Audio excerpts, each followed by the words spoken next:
topics and opinions expressed in the following show are solely those of the hosts and their guests and not those of W4CY Radio, its employees, or affiliates. We make no recommendations or endorsements for radio show programs, services, or products mentioned on air or on our web.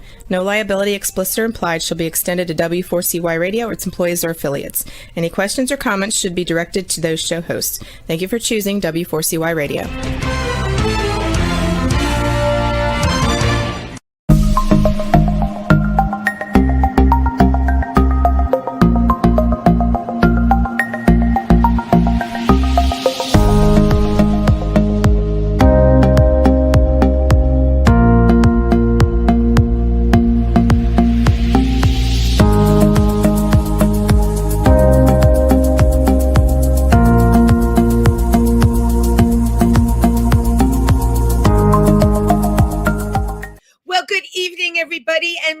To Triversity Talk. I'm Wendy Stewart. Happy to be here with you on Wednesday, hump day, and it was like summer today. No, I'm exaggerating, but it was in the 30s. I'm coming to you from New York City, and Triversity, of course, is based in Milford, Pennsylvania. We have a really wonderful center there. Please drop in and visit. We have open hours, and as we get into the warmer months, we'll have more events going on. So come to Triversity Center in Milford, Pennsylvania. So I'm in New York City during the week, and something happened this week that I do have to discuss. The rainbow flag was removed from Stonewall National Monument by the current administration. That is huge. There was no reason to do this act. It was strictly done to provoke and divide, and that is exactly what it's doing. So last night there was a big rally, and it was very new news to a lot of people. My amazing friend Stephen Love Menendez is the person that always puts all the little flags around the park, and he has certainly taken care of everything that goes on there. He was out of town when this happened. Of course, everybody rose to the occasion. Tomorrow night, if you are in the New York area, there is a huge rally with every New York politician going to be there. Rally starts at 4, ends at 7 o'clock. I have no idea what to tell you to expect, but if you want to come and show your support, this is a frontal attack on the LGBTQ community, and certainly Stonewall, which has a huge place in LGBTQ history. This should not be happening. So on another note, my guest tonight, whenever I'm doing a Triversity Talk Revisit, I always have her on because she's always working on creative projects. She's an amazing musician. She's an incredible member of the trans community. What a lyricist, songwriter, and just a very cool person who landed in New York City from San Francisco. Why am I not surprised, right? San Francisco is incredible. But you know what? At the end of the day, everybody finds their way to New York. So her latest project is she released the tracks for her new musical called Girl Shock, which we had a limited production of at Pangea to familiarize people with all the new music that Maria Konner has written with her collaborator, the amazing Jackson Sturkey. And right now she's writing the script for Girl Shock, and everything that's going to happen is going to happen in the next couple of months. We're very excited. Please welcome Maria Konner, author of Girl Shock the book and Girl Shock. Thank you. Well, thank you. That's right. I'm girl shocked. You are girl shocked. Every day I'm shocked, and some days I'm girl shocked also. Right. Well, that's great. And I'm looking at you tonight, and you're definitely girl shocked, right? I'm going to a Valentine's Day sort of celebration with a bunch of trans women in the Hell's Kitchen. Oh, tonight. How fast? That's really great. Well, thank you for taking time out to do the show. And I think I probably know a lot of the trans women you're going with. So please give my crew a shout out. Okay. Will do. So, Maria, very excited for the musical coming out. We got a taste of it at Pangea, and that was That was what, November or December? It was the middle of November. Middle of November when you. Yes, and the soundtrack had just come out because we finished the tracks at the beginning of September, and I had to master it myself. Look it up online. That took me like 4 weeks. Yeah. No, but it's the fact that you know how to do all of that, which is you have a tech background, and it's wonderful to see it towards you're using it for these projects, right? Well, I have a tech background and an audio background, but I did have an AI helper. The operative word here is helper. I didn't let AI write anything or do anything. I had the AI helper for the mastering, the audio, stuff, waveforms. So I didn't even realize, because you're probably more far advanced than I am with AI. I'm on ChatGPT, and that takes care of me good. But how do you get an AI helper? Oh, it was ChatGPT. But you ask it questions, it gives you answers. You don't quite understand. That's exactly what I've been doing. It's like having an expert sitting right there. Again, I think AI is kind of like this. I'm kind of for it, but you got to be careful. Kind of like same way I feel about fire or nuclear energy. Be careful. Okay, well, fire and nuclear energy, that's really extreme. I'm going to tell you what I love about AI. Yeah, you probably used it to help you frame what you wanted to communicate in your musical. That is actually no, I didn't. You didn't have to use it for a road to go down. The only thing I used AI for was I wanted to explain to Jackson, my musical partner in the musical, if I were to write literally the only part that the AI did was I said, if I were to write a 1-sentence summary like Shakespeare, what is Hamlet about? It's about a guy who gets upset and kills his ex-wife or whatever. Yeah, in a nutshell. Like, how do you say it in one line? So I had AI come up. I explained the story, and AI, give me this in one line. And I looked at it, and I looked at Jackson. I'm like, well, we'll take that idea and that idea, but we're going to write our own line. And that was it. Right, but you can't deny that it gives you direction. When I use it, I tell it what I want to say that's kind of stuck in my head, and that's good. Yeah. And then it gets back to me with like a couple of choices, and usually one of them takes me on the path I need to be on for what I want. Yeah. It's like chatting with somebody, brainstorming with somebody. It's so great, but it's so great. Google couldn't do that for us. Google was like the no. Botanica. But when it came to recording the music, so what we just finished the soundtrack for the musical, because a lot of musicals, like I think one was Jesus Christ Superstar, the album came out first. So if the music sucks, then what's the point in writing a musical, right? So we wanted to really record the track. So I was gonna do it electronically, but with the drum, electronic, the beat, what do you call it, a click track and all that. And I'm talking to Omar, the producer, co-producer, and trumpet horn player. We said, something, fuck it, we're gonna hire a band, a live band. I'm gonna sit here with my piano, my grand piano sitting right there, and we're gonna record 24 songs in 3 days. I hired these ace. And these guys had 1 hour to learn each song, jam out on it, get the groove, and record 3 takes. And you did it. Yeah, and then I overdubbed electric guitar, and and Omar put a whole horn section in there. He did a fantastic job. And then Jackson did the vocals, and I did the vocals. We have some backup singers. We have some other singers. Like one of my favorite songs is a duet between a man and a woman. And I know these two cats down at Don't Tell Mamas, and they always sing together. And I said, hey, you want to sing on this? And like, wow, listen. They were so happy that you offered the opportunity, right? What's that? They were happy that you offered the opportunity to do it. Yeah, and for me, it was the opportunity to have these just stellar singers singing a song that I wrote with Jackson. Yeah.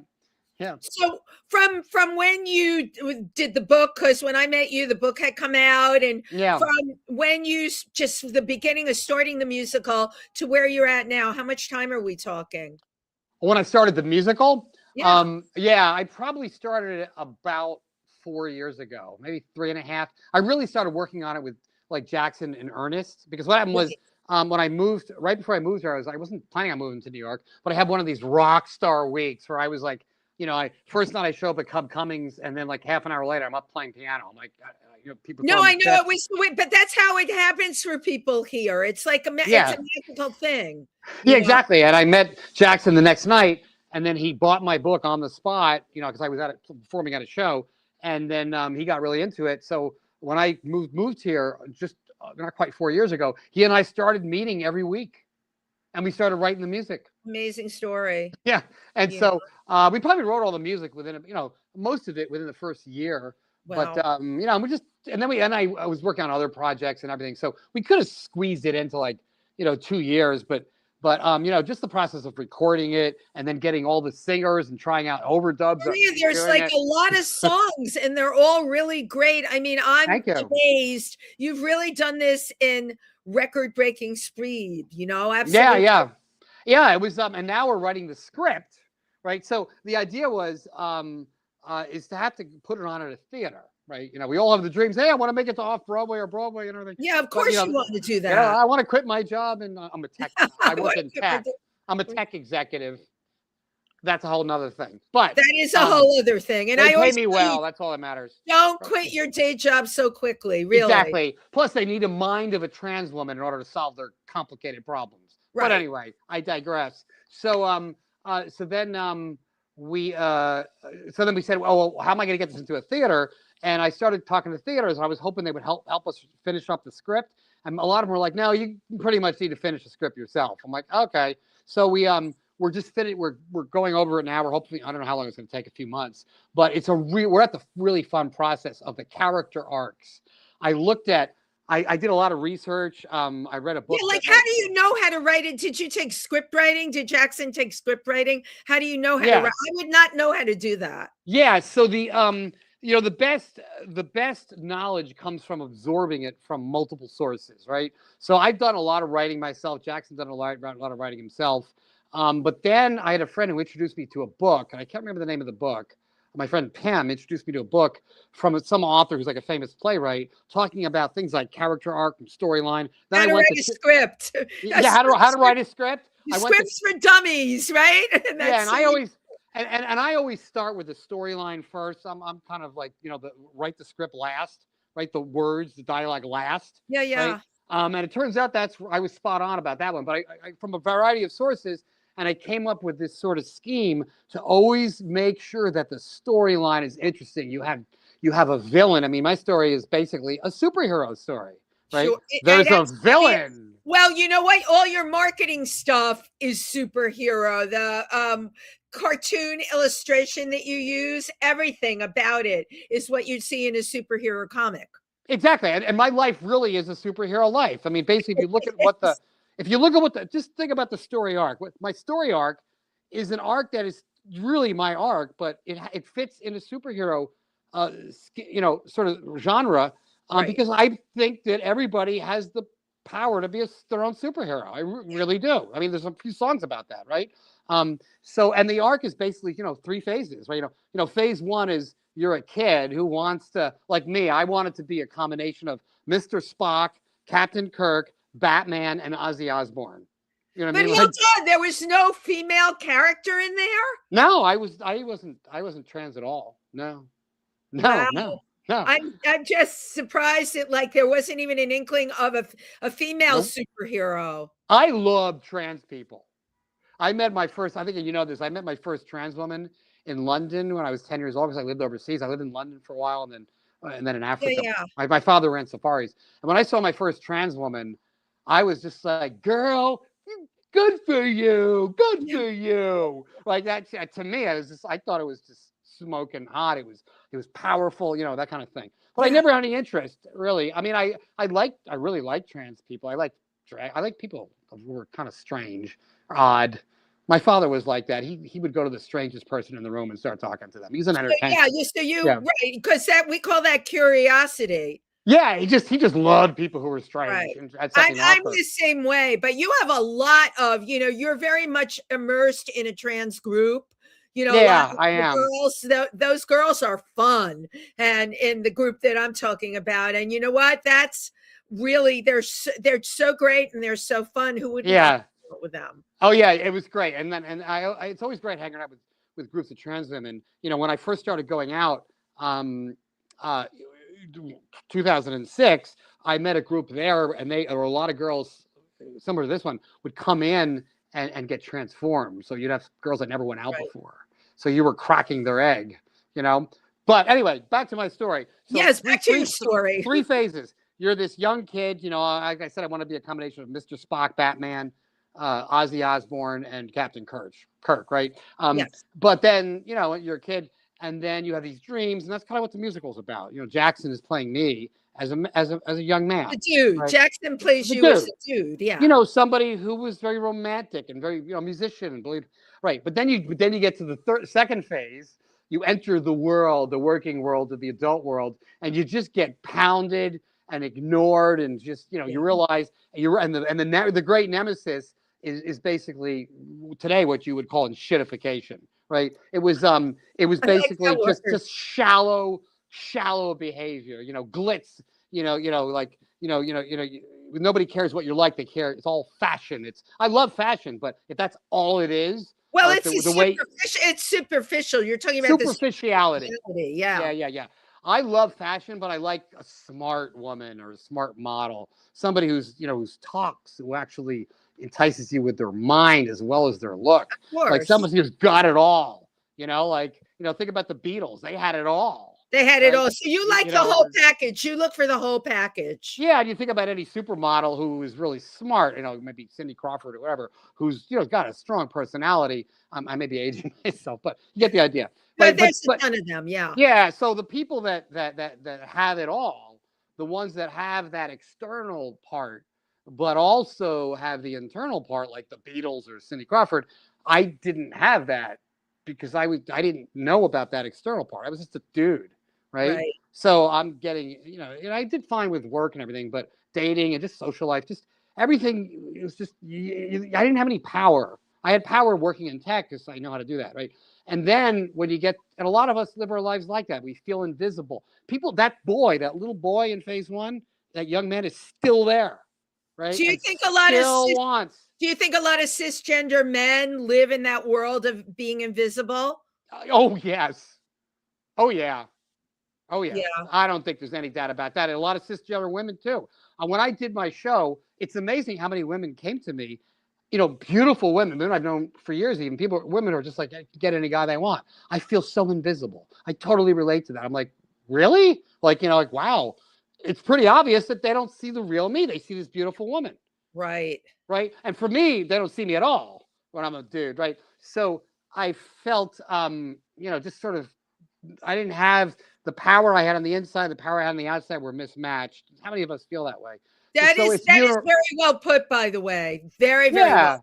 Thank you. And to me, all of us have that in common. That same phase one, that same phase two. How we get out of it to phase three is very unique to each of us. In my particular case, I became a woman. Right?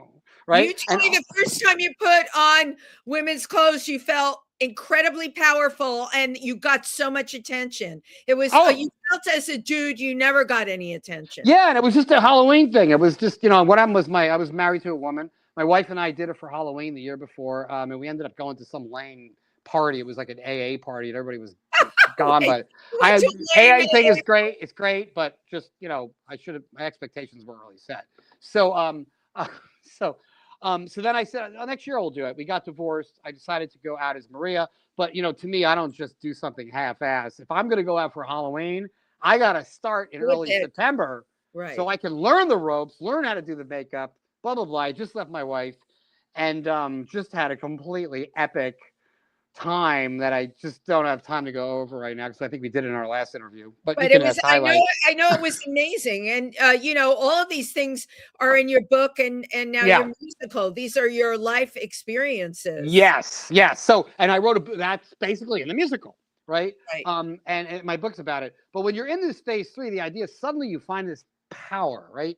And then you begin to realize that the inside of who you think you are and the outside of who people can see start to come together, right? You start to sort of reach out to your younger self, or you evolve in some ways. And I think what happens is maybe at first they're this apart, and we all both start changing.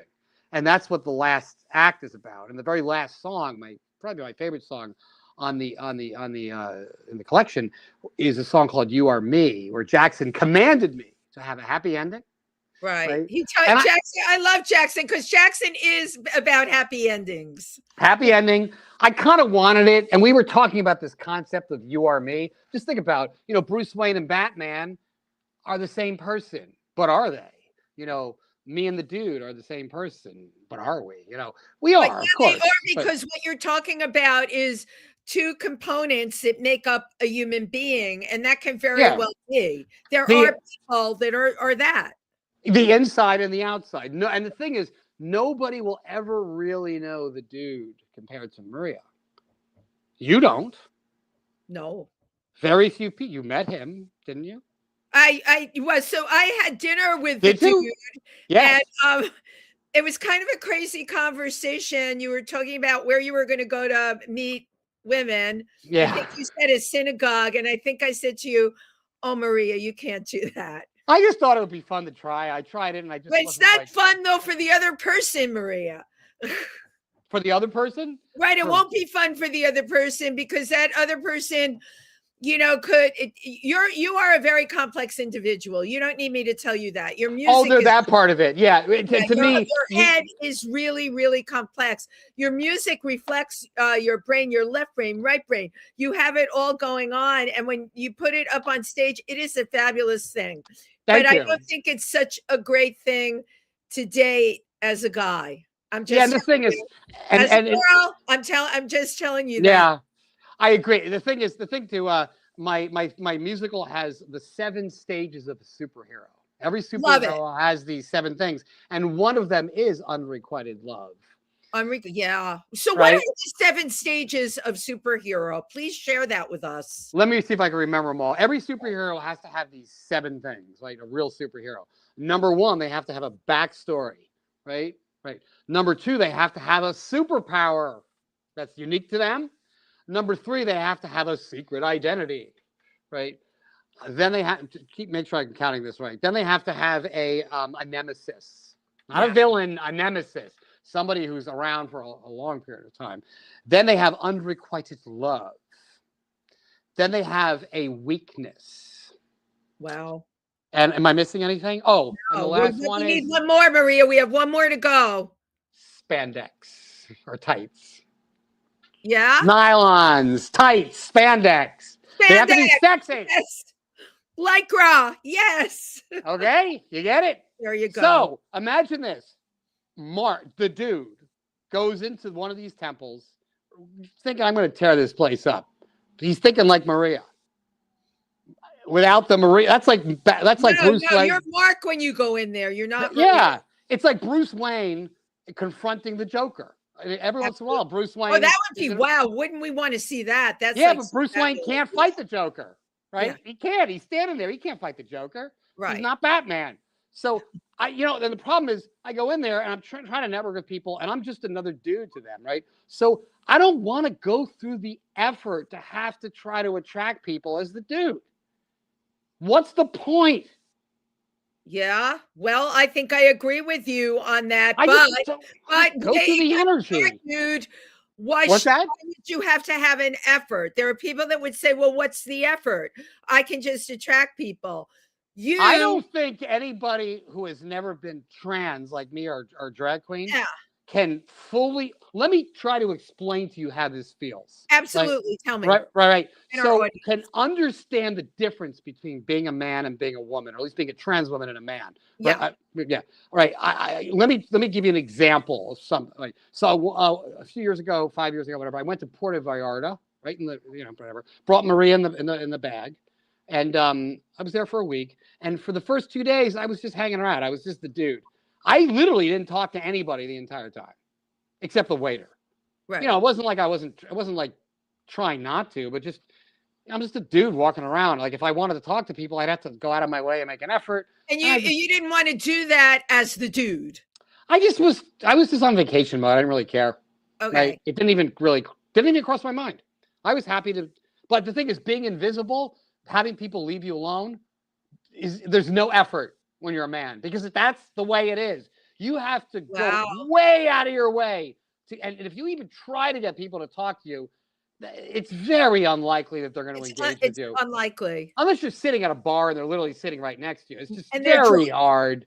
It's very hard. So like on the 3rd night, I changed into Maria and I'm still in dude mode. I walk out into the hotel room, dressed up into the lobby of the hotel. And I'm passing the same concierge, the same people I'd passed before. And all of a sudden, all these people want to talk to me. It hit me like a ton of bricks. I But you loved forgot it. that I was You loved Maria. it. You I was loved like, it. all of a sudden, like, oh, right. And I'm out on the street. People want to say hello. I got Yeah. guys hitting them. Literally, and let me give you another example. I was handing away flyers for a show I was doing as Maria at the Castro Street Fair in San Francisco. I had a whole stack, 500 of them, and they were gone within like 45 minutes. Oh my God, you're beautiful. Maria. Right. Exactly a year later, I did exactly the same thing for exactly the same show at the Castro Street Fair. I didn't have time to dress up as Maria, and I foolishly did it as Mark. I couldn't give away even one of them. I think that is a really, really good point. I rest my case. Right. So right. that's my secret power. Right. So but now that you're describing that, I'm wondering about other dudes, is it the female thing? Is it the shiny coin? Is it the bigger than life, right? Huge boobs, really full hair, false eyelashes. Is that what it is? Is it that exterior, the shiny penny, that will attract somebody? Here's the thing about being like a tech person. I analyze complex problems. You know what the answer to your question is? Yeah. Yes. Every single person. All of those things you mentioned appeal to different people in different combinations. Right. So I basically am like almost like a quantum computer. The whole idea being that I don't know what the answer is, but I'm just going to throw up every possibility and see what happens. Right? And the ones that strengthen, that generate results, that's the path I'm going down. I hear you. Right. So when I'm Maria, every single thing you said is true. And it's sitting there, when you sit there, and the whole idea behind the last song in the musical. So Jackson commanded me to write the final song where we come together, write a song called You Are Me. I'm sitting there at the piano, and I have no idea what I'm going to write. And sometimes it takes weeks to write a song, and it sucks. That's a tough subject, though. You Are Me. Like, I wouldn't even know where to start. Yeah. So I sat there, and I just started doing one of my favorite chords, which is the C613 jazz chord. And I started playing it. And then long story short, I wrote the song with the lyrics in about, 20 minutes. Right. And I'm like, you know something? Amazing. I really like this song. And then it sounded a little, it was like just a little bit sappy. So I played it like for another week, and I got a better groove. And I played it for Jackson, expecting him to say, well, we'll change half the lyrics. And he goes, it's perfect the way it is. He added a middle section, right? Right. He sang, right? But the rest of it, and I'm sitting there going, you know something? This song is kind of making me cry. Wow. You know what I mean? I really, and it's a beautiful song. And then at first it was pretty fast. And then my producer, Omar, when we recorded it, he said, you need to play the song slower. I'm like, no, I'm not playing it slower. It's not meant to be slow. And he goes, you got to play it slower, got to play it. Then finally he said to me, if you don't play it slower, I quit. You're going to have to fire me. You're going to have to fire me, whatever it was he said. And I said, I'm not going to fire you. He goes, then play it slower. I'm like, all right. You played it slower. I played it slower. I'm like, holy shit, that sounds so fucking good.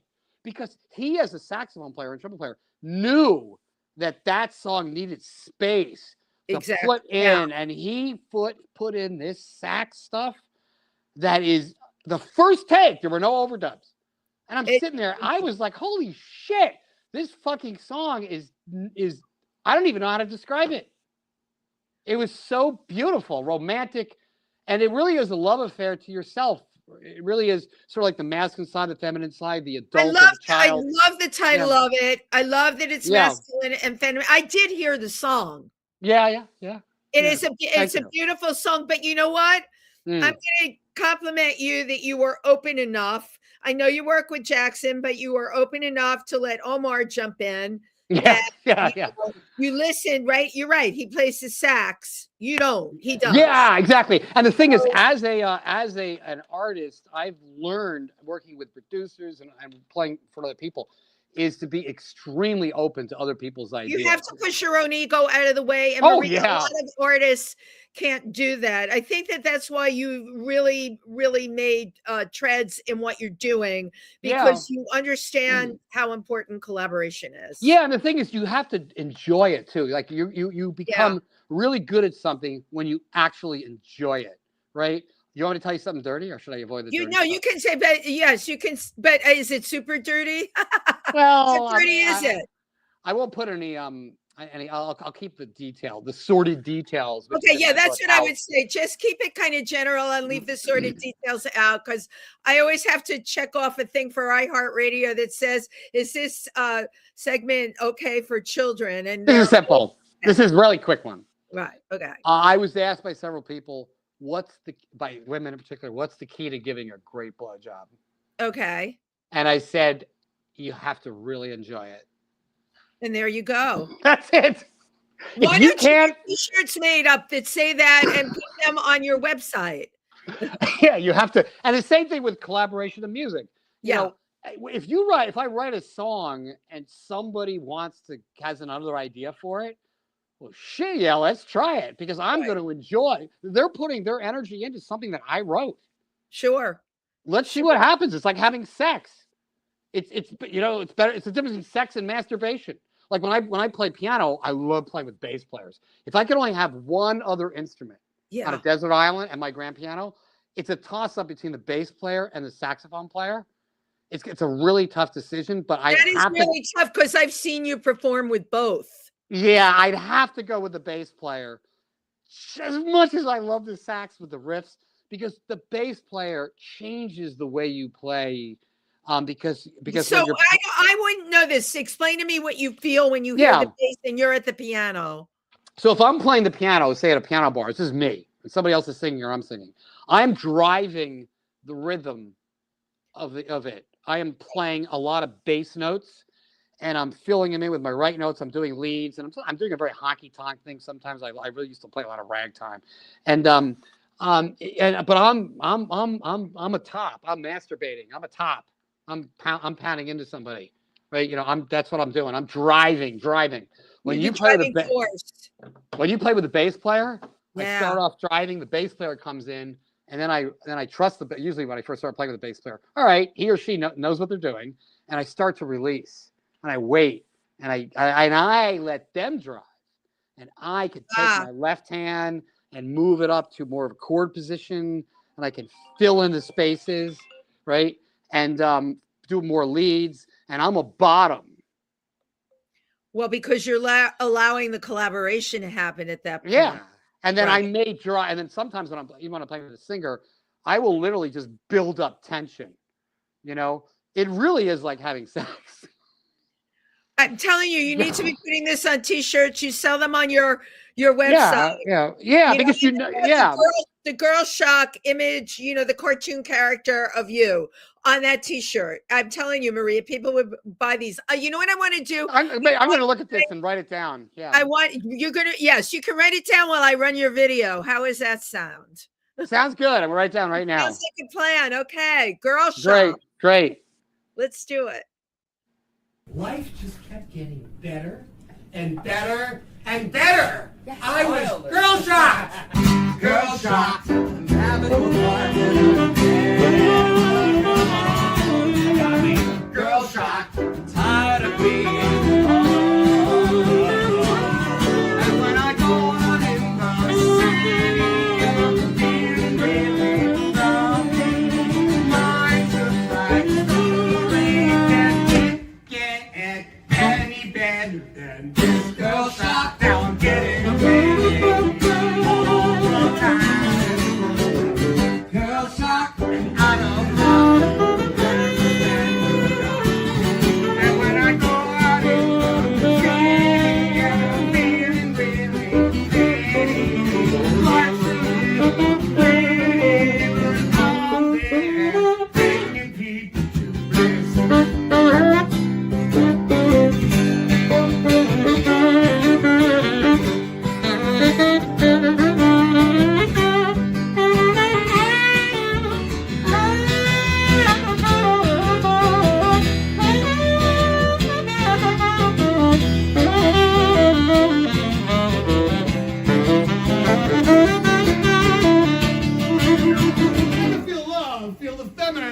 But hey, yeah, I'm on a roll. I'm getting dizzy going back and forth. I gotta keep him around so I can afford to be Girl Shock.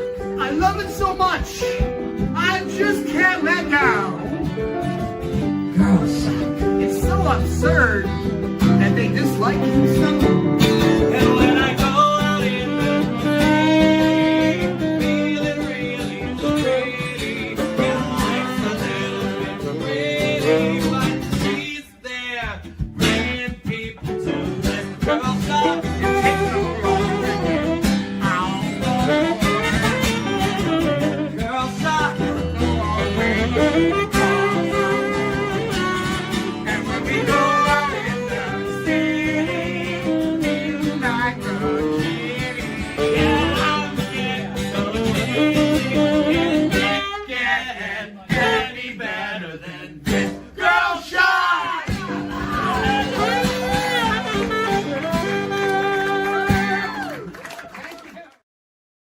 Girl Thank Shock. you. Thank you. Yeah.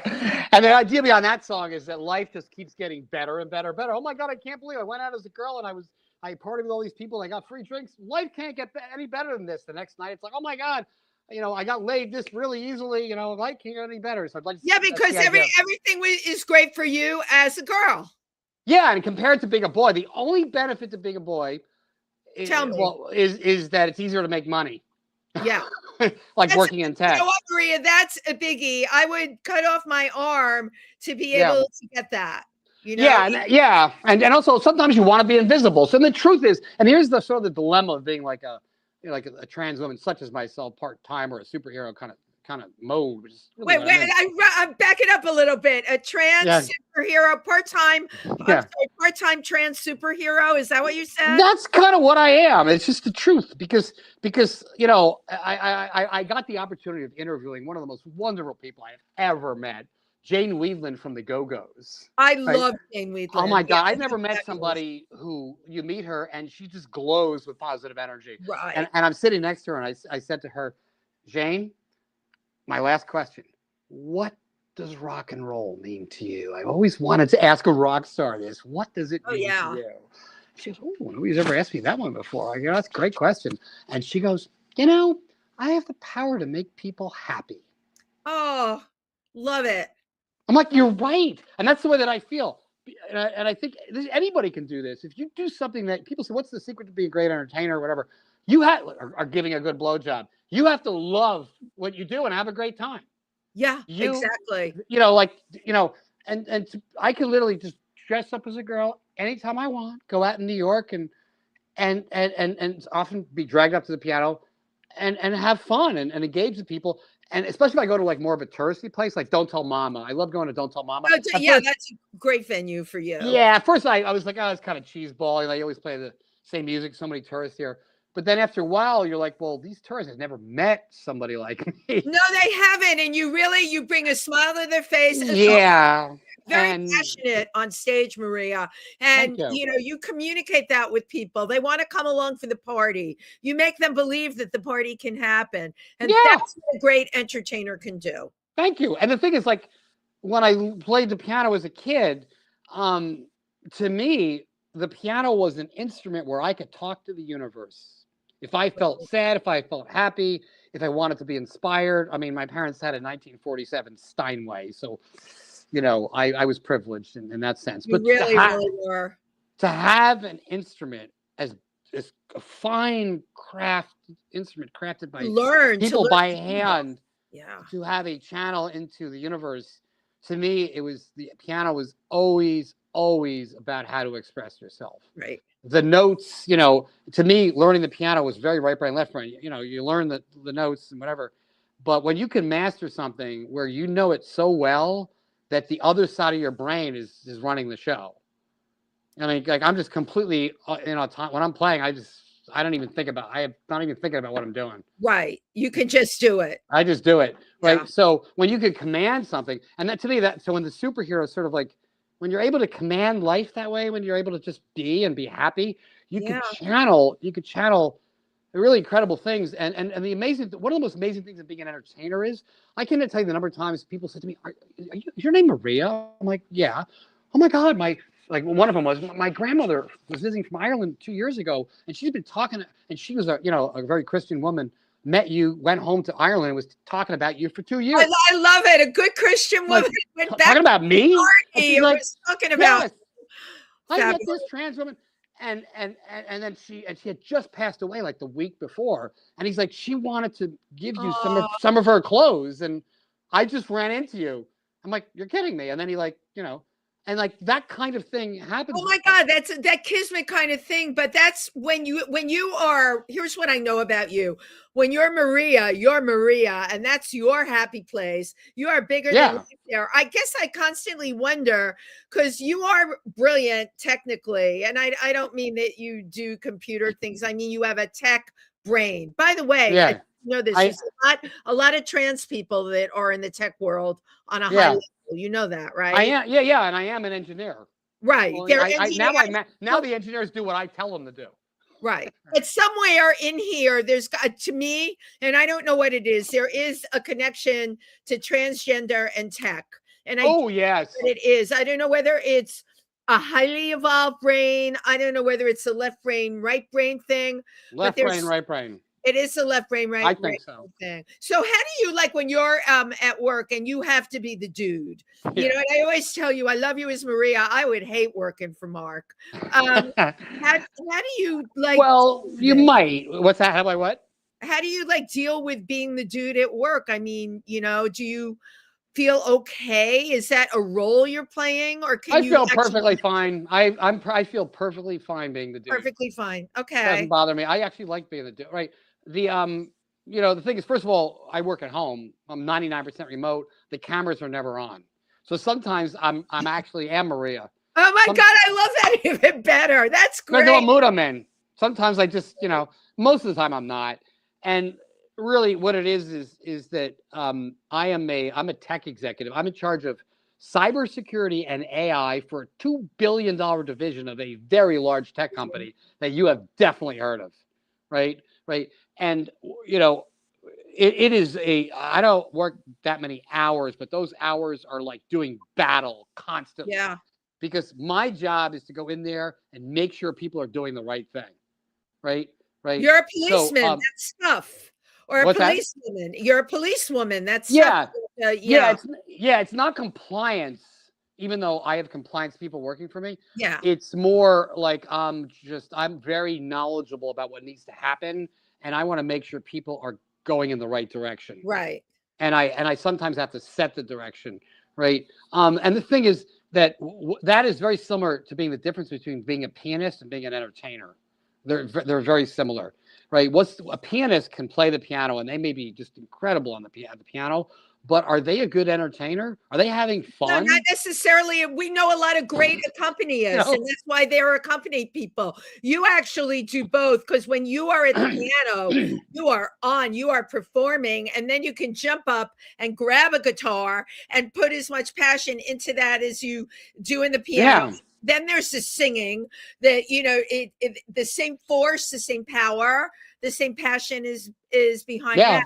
So that's a wonderful combination to have if you're looking to get a musical out there. That's how. Because exactly. And to me, being a tech executive playing piano, you have a story to tell. You have an emotion. I communicate through emotions and stories. Right. This is really important. Pay attention. So whatever. When you're playing the piano, you want to create dynamics. You are there. You are there. I'm feeling something. I want to say something. Right. And being a tech person with this creative side, I have the power to command people's attention because I'm a drama queen. Right. I'm like, all right, I want people to realize this is an existential threat to the company. Do you understand that? I know that I need to hear you say yes. Right? Okay, but here, Maria, here's what's interesting about this. When you are at work, when Yeah. you are Mark, okay, when you are the dude that was invisible all the time, interesting that when you are working and you are not dressed like Maria, when you're Yeah. just looking like Mark and there's no reason to pay attention to you, you get them to pay attention. How do you explain that? Because that's how I just acted like that is how I Yeah. actually talk at work. Wow. Right? I am a fucking drama queen, right? And people know if you don't fuck with me, right? Right. Then I'm gonna be pretty mellow. But they know, and people always say to me, why do you have to be such an asshole? Why? Because I'm working in security. And if I'm not an asshole, you won't pay attention. Right? You know, it's like Alec Baldwin. You're all fired. Oh, I'm sorry. Do I have your attention now? Right? Because cybersecurity and doing AI responsibly require discipline.